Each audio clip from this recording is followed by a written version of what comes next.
two comets to fly by Mercury on November 18th and 19th. Presented by Science at NASA. What are the odds? On November 18th and 19th, not one but two comets will fly by the planet Mercury. This is a unique coincidence, says Ron Vervaek, an astronomer at the Johns Hopkins University Applied Physics Lab and a member of the science team for NASA's Messenger spacecraft, and a golden opportunity to study two comets passing close to the Sun. On November 18th, Comet Enke will pass within 0.025 astronomical units of Mercury, followed a day later by Comet Ison at 0.24 AU. The Messenger spacecraft, which is orbiting Mercury, will turn its sensors toward the passing comets for a point-blank investigation of both. The double flyby is exciting, says Vervaek, but it makes things a little crazy. We have to rush to complete our observations of Comet Enke, then do it all over again for Comet Ison. Everything is happening at more or less the same time. Messenger was designed to study Mercury, not comets. But it is a capable spacecraft with a versatile instrument package, he adds. We hope to get some great data. Onboard spectrometers will analyze the chemical makeup of the two comets, while Messenger's cameras snap pictures of atmospheres, jets, and tails. Comet Ison is already a media favorite.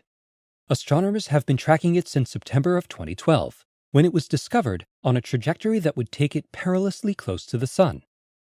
On November 28th of 2013, Thanksgiving Day in the United States, Comet Ison will pass through the Sun's atmosphere little more than 1 million kilometers above the Sun's fiery surface.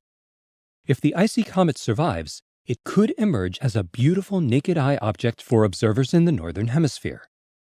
Messenger's glimpse of Comet Ison as it plunges inward could give astronomers the data they need to predict the comet's fate. Comet Enke is less well known, but no less interesting. For one thing, it is the source of the Taurid meteor shower, a slow display of midnight fireballs that occurs every year in early to mid-November. Comet Enke dips inside the orbit of Mercury every 3.3 years, so it is regularly exposed to solar activity. In 2007, NASA's Stereo spacecraft watched as a solar storm ripped off Enke's tail, which promptly grew back. We'll be catching Comet Enke just days before its closest approach to the Sun, 0.3 AU, Vervaek says, so we get to see it at its most active. Ironically, the fact that Messenger is designed to study a rocky planet could prove advantageous for the icy comets. Messenger's X-ray spectrometer in particular could detect signs of comet dirt. We hope to obtain the first definitive detections of X-ray emissions from silicon, magnesium, and aluminum, he explains. If you think of a comet as a dirty snowball, these are elements that make up the dirt. Close to the Sun is where we expect the dirt to be vaporized. In total, Vervaek expects Messenger to gather 15 hours worth of data on Comet Enke and another 25 hours on Comet Ison. With that kind of observing time, new discoveries are a distinct possibility.